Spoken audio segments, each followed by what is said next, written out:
Topic है हमारे पास balance of trade and balance of payment, जिसे उर्दू में कहते हैं तवाज़ुन तिजारत, तवाज़ुन अदायगी। तवाज़ुन तिजारत या तवाज़ुन अदायगी क्या होती है? बेटा जब भी हमारे मुल्क में इंटरनेशनल ट्रेड होगी तो एक्सपोर्ट भी होगी, इम्पोर्ट भी होगी। हम मुल्क से बाहर माल ले जाकर बेचेंगे भी और मुल्क से बाहर माल खरीदेंगे। अगर सिर्फ गुड्स अशिया की बात की जाए, आटा, दाल, चावल, चीनी, लैपटॉप, सोना, चांदी, तांबा, सब्जी, अगर हम किसी गुड्स को एक्सपोर्ट करेंगे और गुड्स को इंपोर्ट करेंगे, सिर्फ गुड्स कितनी एक्सपोर्ट की, सिर्फ गुड्स कितनी इंपोर्ट की, सिर्फ अशिया कितनी बाहर ले जाकर बेची और सिर्फ अशिया बाहर से कितनी मंगवाई, सिर्फ गुड्स के एक्सपोर्ट और इंपोर्ट का जब डिफरेंस निकालेंगे तो सर कहेंगे बैलेंस ऑफ ट्रेड, तवाज़ुन तिजारत। अगर गुड्स के साथ साथ सर्विसेज की बात की जाए, सर्विसेज भी एक्सपोर्ट इंपोर्ट होती है। Doctor, teacher, engineer, lawyer, actor, player बाहर जा रहा है, जब बाहर से आ रहा है तो सर्विसेज की क्या होगी या एक्सपोर्ट होगी। अगर गुड्स एंड सर्विसेज दोनों कितनी एक्सपोर्ट की, दोनों कितनी इंपोर्ट की, अगर हम दोनों को देखेंगे कि गुड्स एंड सर्विसेज एक्सपोर्ट कितनी की गई और गुड्स एंड सर्विसेज इंपोर्ट कितनी की गई, दोनों के एक्सपोर्ट और इंपोर्ट का जब डिफरेंस निकाला जाएगा तो वो क्या कहलाएगा? बैलेंस ऑफ पेमेंट, तवाज़ुन अदायगी। तवाज़ुन तिजारत, तवाज़ुन अदायगी। Balance of trade, balance of payment में फर्क क्या है कि ट्रेड में, तवाज़ुन तिजारत में सिर्फ गुड्स के एक्सपोर्ट और इंपोर्ट की बात की जाती है, जबकि पेमेंट में गुड्स के साथ साथ सर्विसेज की भी बात की जा रही होती है कि गुड्स एंड सर्विसेज दोनों के दोनों कितने एक्सपोर्ट किए गए और कितना इंपोर्ट किया गया, जो उसका डिफरेंस होता है वो क्या कहलाएगा? Balance of payment. जब हम डिफरेंस निकालेंगे, यानी गुड्स हो या सर्विसेज हो, बैलेंस ऑफ ट्रेड हो या बैलेंस ऑफ पेमेंट हो, अगर हम एक्सपोर्ट और इंपोर्ट का जब डिफरेंस निकालते हैं वो तीन तरह का, कि जितने रुपए की एक्सपोर्ट की उतनी ही की अगर इंपोर्ट की हो, 100 रुपए का माल बेचा, 100 रुपए का माल खरीदा, दरामद बराबर बराबर है तो सर कहेंगे बैलेंस, तवाज़ुन। और अगर बेचा ज्यादा, खरीदा कम, एक्सपोर्ट ज्यादा किया, बरामद ज्यादा किया, दरामद कम किया, इंपोर्ट कम किया, तो सर कहेंगे फेवरेबल, मवाफिक। फेवरेबल या मवाफिक का मतलब क्या होता है कि जब export exceed to the value of import, export क्या हो? ज्यादा हो। और अनफेवरेबल, नामुवाफिक, मुखालिफ, एडवर्स, नेगेटिव, वो क्या होगा कि जब खरीदेंगे ज्यादा, बेचेंगे कम, सेल हमने क्या कर दिया? कम किया, और परचेज हमने क्या किया? ज्यादा किया, बाहर से ज्यादा मंगवाया और बाहर माल ले जाकर कम बेचा, तो उस कंडीशन को हम क्या नाम देंगे? अनफेवरेबल। वो अनफेवरेबल कंडीशन कंसीडर की जा रही होती है, नामुवाफिक तवाज़ुन अदायगी उसे कह रहे हैं। ठीक है, अब बात करते हैं कि वो क्या रीजंस है कि कंडीशन ये है जो बैलेंस ऑफ पेमेंट की है वो अनफेवरेबल आती है। अनफेवरेबल का मतलब क्या है? अनफेवरेबल का मतलब होता है इंपोर्ट का ज्यादा होना, एक्सपोर्ट का कम होना। अगर इंपोर्ट ज्यादा है, एक्सपोर्ट कम है, तो उस कंडीशन को हम अनफेवरेबल, एडवर्स या नेगेटिव तीनों नाम दे सकते हैं। अनफेवरेबल, एडवर्स, नेगेटिव, मुखालिफ या गैर तवाज़ुन या तवाज़ुन अदायगी कह रहे होते हैं।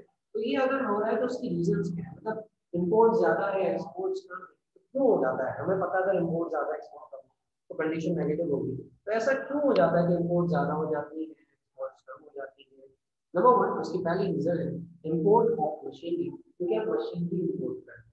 क्योंकि हम क्या करते हैं? मशीनरी इंपोर्ट करते हैं, और मशीनरी एक सस्ता नहीं बल्कि मशीनरी एक बहुत महंगा आइटम है। मशीनरी सस्ता आइटम नहीं है, महंगा आइटम है। करोड़ों रुपए की चीज हम क्या करते हैं? अगर हम करोड़ों रुपए की चीज इंपोर्ट करेंगे, करोड़ों रुपए की चीज बाहर से माल मंगवाएंगे, बाहर से माल खरीदेंगे, इंपोर्ट करेंगे, तो ऑब्वियसली इंपोर्ट की वैल्यू क्या हो जाएगी? इंपोर्ट का फिगर क्या आएगा? ज्यादा आएगा। जब इंपोर्ट की वैल्यू बढ़ जाएगी, इंपोर्ट का फिगर ज्यादा आएगा, इंपोर्ट की वैल्यू ज्यादा पुट हो रही होगी, तो ऑटोमेटिकली कंडीशन पॉजिटिव नहीं होगी बल्कि कंडीशन क्या हो जाएगी? नेगेटिव हो जाएगी। क्यों? क्योंकि इंपोर्ट की वैल्यू जब ज्यादा हो तो कंडीशन नेगेटिव होगी। तो पहली रीजन क्या होगी?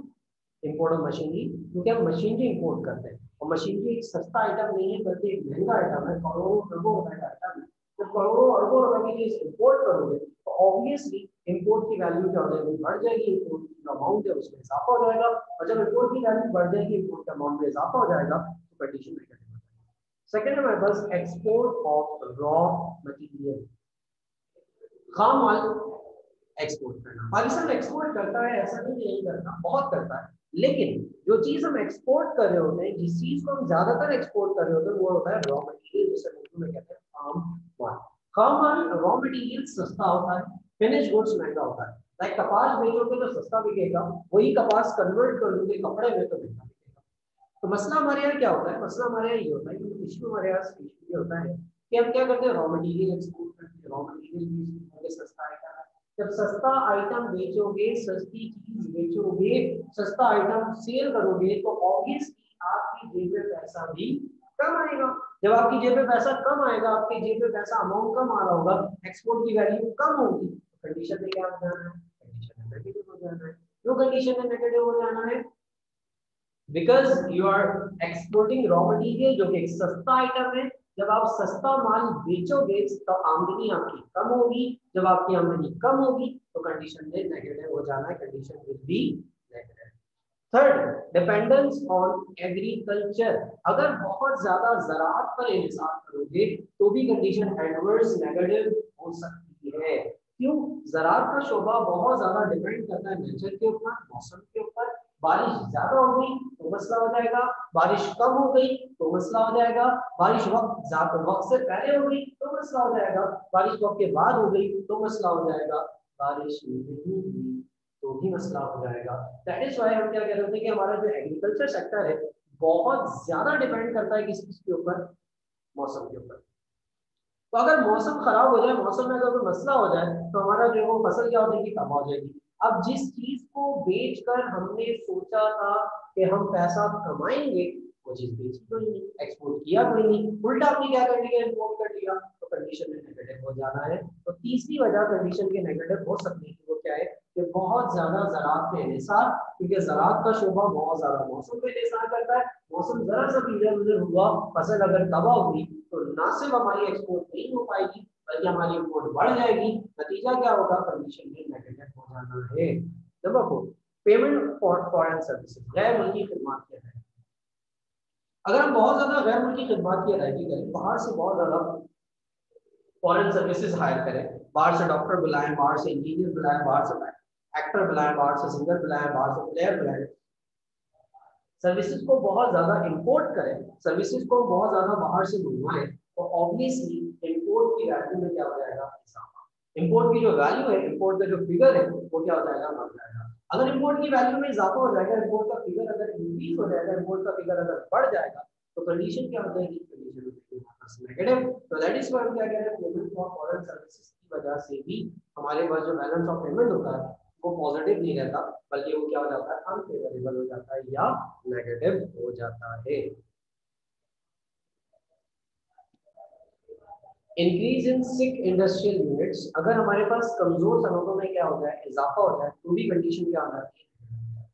कमजोर सनतों का मतलब क्या है, कमजोर सनतों का मतलब क्या है, कमजोर सनतों से मुराद ये है कि किसी इंडस्ट्री की क्वालिटी गिर गई या क्वांटिटी गिर गई, क्वालिटी खराब हो गई या क्वांटिटी खराब हो गई। अगर मैयार गिर गया या मिकदार गिर गई, मैयार गिर गया तो ऑब्वियसली लोग बोलेंगे यार गैर मैयारी बात से इम्पोर्ट बढ़ जाएगी। मिकदार गिर गया, 30,000 यूनिट प्रोड्यूस करता था, 40,000 यूनिट्स प्रोड्यूस कर रहा है, 10,000 यूनिट्स कम प्रोड्यूस कर रहा है, तो वो 10,000 यूनिट्स क्या करेंगे, बाहर से मंगवाएंगे। दोनों सूरतों में चाहे क्वालिटी गिर जाए या क्वांटिटी गिर जाए, दोनों सूरतों में इंपोर्ट में क्या हो जाएगा, इजाफा। जब दोनों सूरतों में इंपोर्ट में इजाफा होगा, इंपोर्ट बढ़ जाएगी, इंपोर्ट इंक्रीज हो जाएगी, तो कंडीशन में क्या हो जाएगा, नेगेटिव। क्यों नेगेटिव कंडीशन की रीजन ये क्या थी, इंपोर्ट ज्यादा है, एक्सपोर्ट कम। तो अगर मुल्क में इंडस्ट्रियल यूनिट्स, इंडस्ट्रीज, सनतें सिक हो जाए, बीमार हो जाए, या सिक हो जाए, बीमार का मतलब नजला, जुकाम, खांसी नहीं है, क्वालिटी का गिर जाना या क्वांटिटी का गिर जाना, क्वालिटी गिर जाए या क्वांटिटी गिर जाए, दोनों सूरतों में इंपोर्ट बढ़ जाती है, और इंपोर्ट अगर बढ़ जाए तो कंडीशन में पॉलिटिकल अनरेस्ट, सियासी अदम इस्तेहकाम, मुल्क में सियासी हालात वाकयात खराब हो, मुल्क में सियासी हालात वाकयात अगर बिगड़ जाए, कभी पॉलिटिकल चेंज हो रही, कभी इशूज हो रहे हैं, दंगे हो रहे हैं, फसाद हो रहे हैं, मुल्क में कभी किसी की कुर्सी छीनी जा रही है, कभी मुल्क में कोई लीडर आ रहा है, कोई पॉलिसी बना रहा है, कभी मुल्क में कोई पॉलिसी बना रहा है, पॉलिसीज डिफरेंट हो रही हो, पॉलिसीज में चेंजेस आ रही हो, पॉलिसीज में मसाइल आ रहे हो, पॉलिसीज अगर डिफरेंट डिफरेंट हो रही हो, पॉलिसीज अगर जो वो बार बार चेंज हो रही हो, तो भी क्या होता है, पॉलिसीज के बार बार चेंज होने की वजह से, पॉलिसीज के बार बार डिफरेंट होने की वजह से, पॉलिसीज में चेंजेस की वजह से भी क्या होगा कि जनाब हमारी इकोनॉमी की जो प्रोडक्टिविटी है वो गिर जाएगी। जब प्रोडक्टिविटी गिर जाएगी, पैदावारियत में कमी आ जाएगी, तो प्रोडक्टिविटी के गिरने से, पैदावार के कम होने से क्या होगा, प्रोडक्टिविटी के कम होने से, पैदावार के कम होने से हमें बाहर से माल क्या करना पड़ेगा, मंगवाना पड़ेगा, हमारी इंपोर्ट क्या हो जाएंगी, बढ़ जाएंगी, और जब हमारी इंपोर्ट बढ़ जाएंगी, इंपोर्ट में इजाफा हो जाएगा, ऑब्वियसली कंडीशन नेगेटिव हो जाती है, कंडीशन पॉजिटिव नहीं है। Last, import of consumption goods, सस्ती अशिया का इस्तेमाल का की जो वो दरामद। अगर कंजम्पशन गुड्स, आम इस्तेमाल में जो चीजें हैं, मोबाइल हो गया, कपड़ा हो गया, जूते हो गए, जो आम इस्तेमाल की चीजें हैं, अगर वो इंपोर्ट करते हैं तो आम इस्तेमाल की जो चीजें होती हैं उनकी इंपोर्ट में जो वॉल्यूम आता है वो बहुत बड़ा है। अगर हम सिर्फ मोबाइल इंपोर्ट जो करते हैं, अगर हम वो देखें कि पूरे साल में पाकिस्तान में कितने मोबाइल इंपोर्ट किए जाते होंगे, अगर उनके पैसों को कैलकुलेट करें तो अरबों रुपए में कितना आएगा। तो जब अगर हम कंजम्पशन गुड्स, आम इस्तेमाल की चीजें इंपोर्ट करते हैं, आम इस्तेमाल की चीजें बाहर से मंगवाते हैं, तो आम इस्तेमाल की चीजें बाहर से मंगवाए जाने की सूरत में क्या होगा, बाहर से मंगवाए जाने की सूरत में ऑटोमेटिकली क्या होगा कि हमारी जो इंपोर्ट्स होती है वो बढ़ जाती है, क्योंकि जो आम अशिया होती है ना वो पूरा मुल्क इस्तेमाल करता है, उसके जो वॉल्यूम होता है, जो उसकी क्वांटिटी होती है वो ज्यादा होती है। नतीजा क्या होगा, इंपोर्ट की वैल्यू बढ़ेगी, और जब कभी इंपोर्ट की वैल्यू बढ़ जाती है तो कंडीशन पॉजिटिव नहीं रहती बल्कि कंडीशन नेगेटिव हो जाती है।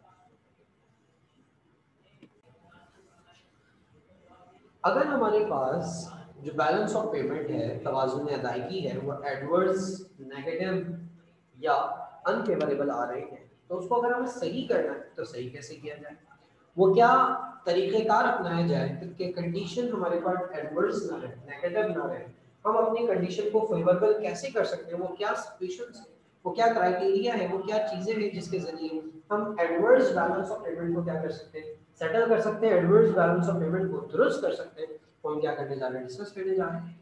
सबसे पहली चीज़ क्या लिखी हुई है कि correction of balance of trade, तवाज़ुन तिजारत को क्या करने हैं, दुरुस्त करने। बेटा अगर बैलेंस ऑफ ट्रेड सही हो जाएगा ना, सिर्फ गुड्स के एक्सपोर्ट और इंपोर्ट का रेशियो सही हो जाएगा तो ऑटोमेटिकली बैलेंस ऑफ पेमेंट सही हो जाएगी। वजह वजह ये है कि गुड्स की एक्सपोर्ट और इंपोर्ट का जो रेशियो होता है वो ज्यादा होता है, गुड्स ज्यादा एक्सपोर्ट और इंपोर्ट होती है, तो जब गुड्स की एक्सपोर्ट और इंपोर्ट का रेशियो सही कर लिया जाएगा तो ऑटोमेटिकली बैलेंस ऑफ पेमेंट जो कि गुड्स एंड सर्विसेज का कॉम्बिनेशन होता है वो भी सही हो जाएगा। यानी ज्यादा चीजों को सही कर लिया जाए तो ऑटोमेटिकली जो कम चीजें होती है उस पर भी उसका जो है वो पॉजिटिव इम्पैक्ट आ जाता है। तो दैट इज व्हाई हम क्या कह रहे हैं कि जनाब अगर बैलेंस ऑफ ट्रेड, तवाज़ुन तिजारत को दुरुस्त कर ले, गुड्स की एक्सपोर्ट और इंपोर्ट को कंट्रोल कर दे तो ऑटोमेटिकली ओवरऑल कंडीशन सही हो जाएगी। सर्विसेज इतना खातिरख्वाह किरदार अदा नहीं करते, 80 to 85% एक्सपोर्ट और इंपोर्ट जो होती है वो गुड्स की हो रही होती है, सर्विसेज के एक्सपोर्ट और इंपोर्ट का रेशियो कम होता है। तो दैट इज व्हाई मेन तवज्जो जिस चीज को देने की जरूरत है वो कौन है, बैलेंस ऑफ। सेकेंड नंबर पर increase in labour intensive industry, मेहनत जाजिब सनतों का में इजाफा। अगर हम लेबर इंटेंसिव हो जाए, लेबर इंटेंसिव होने का मतलब क्या है कि लेबर का इस्तेमाल बढ़ा दें इंस्टीड ऑफ मशीनरी। इसका हरगिज मतलब ये नहीं है कि हम मशीनरी इस्तेमाल ही नहीं करेंगे, कुछ तो करने पड़ेंगे ना, लेकिन जहां तक मशीनरी के बदले लोग इस्तेमाल किए जा सकते हैं, मिसाल के तौर पर 50 मशीन की जगह 10 मशीन इस्तेमाल कर ले और 40 मशीन की जगह हम क्या करें 4000 लोग इस्तेमाल करके सेम प्रोडक्शन दे सकते हैं, सेम लेवल ऑफ आउटपुट कर सकते हैं। तो हमें क्या करना चाहिए कि 40 मशीनरी को खत्म कर दें और उनकी जगह क्या करें, लोगों को बढ़ा दें। देखो बात ये है, खास तौर पर वो ममालिक जहाँ आबादी ज्यादा है, बेरोजगारी ज्यादा है, उन मुल्कों को चाहिए कि जितना कम से कम मशीनरी इस्तेमाल कर सकते हैं वो जितनी कम मशीनरी इस्तेमाल कर सकते हैं, लेकिन कुछ तो करना ही पड़ेगा, कंपलसरी पार्ट है, ऐसा हो ही नहीं सकता बगैर मशीनरी के कोई काम हो। कुछ तो बिल्कुल कंपलसरी होते हैं, जो ऑप्शनल होते हैं उनको हटा दो और उनकी जगह क्या कर लो, लोगों को यूज कर लो। नतीजा क्या निकलेगा, दो बातें, एक तो लोगों को रोजगार मिलेगा, एक बात, दूसरी बात मशीनरी की इंपोर्ट क्या हो जाएगी, कम। थोड़ी देर पहले अभी मैंने आपको बताया अर्लियर कि मशीनरी की इंपोर्ट की वजह से कंडीशन नेगेटिव आती है, क्योंकि मशीनरी महंगा आइटम है, करोड़ों अरबों रुपए का आइटम है। अब होता क्या है कि अगर आप जो है वो ये करते हो, अगर आप क्या करते हो, मशीनरी का जगह लोगों का इस्तेमाल करना शुरू कर देते हो, मशीनरी की जगह लोगों का इस्तेमाल अगर आप क्या कर देते हो, बढ़ा देते हो, तो नतीजा क्या निकलता है कि मशीनरी के इंपोर्ट में क्या हो जाएगी, कमी आ जाएगी। और जब मशीनरी का इंपोर्ट कम हो जाएगा तो कंडीशन नेगेटिव नहीं रहेगी। थर्ड है हमारे पास प्राइवेटाइजेशन नचकारी। वो गवर्नमेंट इदारा जो सही काम नहीं कर रहा, जिसकी परफॉर्मेंस सही नहीं है, जो नेगेटिव है, खसारे में चल रहा है, जैसे स्टील मिल खसारे में जा रहा है, पीआईए खसारे में जा रहा है, रेलवे अगर खसारे में जा रहा है, तो हमें क्या करना चाहिए? खसारे का मतलब क्या है? एक्सपेंस ज्यादा है, रेवेन्यू कम है, प्रोडक्टिविटी गिरी है। तो माजी में पाकिस्तान में प्रैक्टिस हुई है, जैसे केईएससी सही काम नहीं कर रहा था, हमने प्राइवेटाइज कर दिया, के इलेक्ट्रिक कर दिया। पीडीसीएल सही काम नहीं कर रहा था, हमने प्राइवेटाइज कर दिया। वो गवर्नमेंट सेक्टर जो सही काम नहीं कर रहा, उसे प्राइवेटाइजेशन कर दे, उसे प्राइवेटाइज कर दे, नतीजा क्या होगा? प्रोडक्टिविटी बढ़ जाएगी। जब प्रोडक्टिविटी बढ़ जाएगी, प्रोडक्शन में इजाफा होगा, तो प्रोडक्शन में इजाफे से दो में से कोई भी एक बात होगी, या तो एक्सपोर्ट बढ़ जाएगी, क्योंकि जब ज्यादा प्रोड्यूस करें तो बाहर ज्यादा ले जाकर बेचेंगे, एक्सपोर्ट बढ़ जाएगी, या फिर इंपोर्ट क्या हो जाएगी, हमारी कम हो जाएगी। अगर हम बाहर नहीं भी बेच रहे, तो जो माल बाहर से मंगवाते थे वो क्या करें, नहीं मंगवाएंगे। क्यों? क्योंकि हमारी जो प्रोडक्टिविटी बढ़ गई है, हमारी प्रोडक्शन बढ़ गई है, तो हमारी इंपोर्ट कम हो जाएगी। इंपोर्ट अगर कम हो जाए या एक्सपोर्ट अगर बढ़ जाए, दोनों में से कोई भी एक काम हो जाए, कंडीशन नेगेटिव नहीं रहती, कंडीशन हमारी क्या हो जाती है? दुरुस्त हो जाती है। Number 4, change in export pattern. अगर हम एक्सपोर्ट का पैटर्न क्या कर दें, चेंज कर दें। अभी थोड़ी देर पहले हमने डिस्कस किया था, हम रॉ मटेरियल बेचते हैं, रॉ मटेरियल सस्ता सस्ता आइटम होता है, सस्ती चीज बेच रहे हो तो आमदनी भी क्या होगी, कम होगी। अगर आप उल्टा कर लो, रॉ मटेरियल खरीदो, फिनिश गुड बेचो। जैसे चाइना क्या करता है, कपास खरीदता है, कपड़ा बेचता है, सस्ता खरीदता है, महंगा बेचता है, नतीजा कंडीशन पॉजिटिव हो जाती है। क्यों? सस्ता खरीदा, महंगा बेचा, आमदनी ज्यादा। तो हमें क्या चाहिए कि हम अपना एक्सपोर्ट का पैटर्न क्या कर लें, चेंज कर लें। अगर हम अपना एक्सपोर्ट का पैटर्न चेंज करेंगे, रॉ मटेरियल को बेच खरीदेंगे, तो हमारी एक्सपेंस क्या हो जाएगा, कम हो जाएगा, इंपोर्ट में कमी आ जाएगी। फिनिश गुड्स को बेचेंगे तो हमारा जो रेवेन्यू है, हमारा जो एक्सपोर्ट है, उसमें क्या हो जाएगा, इजाफा हो जाएगा। एक्सपोर्ट बढ़ रही है, इंपोर्ट कम हो रही है, तो ऑब्वियस सी बात है कि कंडीशन नेगेटिव नहीं रहेगी, बल्कि कंडीशन क्या हो जाएगी, पॉजिटिव हो जाएगी। डीनेशनलाइजेशन, बेटा ये जो है वो हमारे पास रिपीट हो गया, प्राइवेटाइजेशन एंड डीनेशनलाइजेशन दोनों का मतलब एक ही होता है। तो लास्ट हेडिंग हम क्या, हमारे पास क्या आ जाएगी, devaluation. Devaluation basically means what? Devaluation से बेसिकली क्या मुराद है बेटा? डीवैल्यूएशन कदरे ज़र में कमी से मुराद ये है कि हम रुपए की वैल्यू को कम कर दें और फॉरेन करेंसी की वैल्यू को क्या करते हैं, बढ़ा दें। यहाँ समझने के लिए हम डॉलर्स को बेस बना लेते हैं कि डॉलर की वैल्यू को बढ़ा दें, रुपए की वैल्यू को कम कर दें। डॉलर महंगा कर दें, रुपए सस्ता कर दें। कर दें से क्या मुराद है? एक होता है कि डॉलर महंगा हो गया, आपने नहीं किया, वो हो रहा है, ऑलरेडी हो रहा है। मिसाल के तौर पे एक डॉलर 120 रुपए का हो गया, ये आपने नहीं किया, ये मार्केट में 120 का है, गवर्नमेंट क्या कर रही है, जानबूझ के 120 की जगह उसको बेच रही है कितने का, 150 रुपए का। अब अगर 120 की जगह 150 रुपए का गवर्नमेंट खुद से बेच रही है, हालांकि वो मार्केट में डॉलर 120 का है, गवर्नमेंट बेच इसको 150 का रही है, तो होगा क्या, जो एक्सपोर्ट करने वाला होगा उसको पर डॉलर 30 रुपए का फायदा होगा। यानी डिवैल्यूएशन का मतलब समझ में आ रहा है कि डॉलर के रेट को बढ़ा देना, डॉलर महंगा कर देना। जब डॉलर महंगा हो गया तो एक्सपोर्टर को फायदा हो रहा है, पर डॉलर कि एक्सपोर्ट पर उसको 30 रुपए एक्स्ट्रा मिल रहे हैं, तो वो क्या चाहेगा, अपने एक्सपोर्ट को बढ़ाना चाहेगा। जब उसकी एक्सपोर्ट बढ़ेगी, एक्सपोर्ट में इजाफा होगा, तो कंडीशन ऑटोमेटिकली क्या हो जाएगी, क्यों, एक्सपोर्ट बढ़ रही है। एक तरफ तो ये हो रहा है, दूसरी तरफ इंपोर्टर को नुकसान है, पर डॉलर उसको 30 रुपए ज्यादा देने पड़ रहे हैं, तो वो अपनी इंपोर्ट को क्या करेगा, कम करेगा। अपनी इंपोर्ट में क्या करेगा, कमी लेकर आएगा। जब वो अपनी इंपोर्ट में कमी लेकर आएगा, वो अपनी इंपोर्ट को कम करेगा, तो कंडीशन ऑटोमेटिकली पॉजिटिव हो जाएगी। क्यों, इंपोर्ट कम हो जाए तो भी कंडीशन पॉजिटिव हो जाती है। यानी डीवैल्यूएशन से क्या हो रहा है, एक्सपोर्ट बढ़ रही है क्योंकि पर डॉलर 30 रुपए का फायदा हो रहा है, इंपोर्ट कम हो रही है क्योंकि पर डॉलर 30 रुपए का नुकसान हो रहा है। या उसकी कॉस्ट ज़्यादा बढ़ रही है, डिमांड में कमी आ जाएगी। नतीजा क्या होगा, एक्सपोर्ट बढ़ रही है, इंपोर्ट कम हो रही है। एक्सपोर्ट के बढ़ने की वजह से, इंपोर्ट के कम होने की वजह से कंडीशन नेगेटिव नहीं रहती, कंडीशन जो है वो क्या हो जाती है, पॉजिटिव हो जाती है। ठीक है जी यहाँ तक।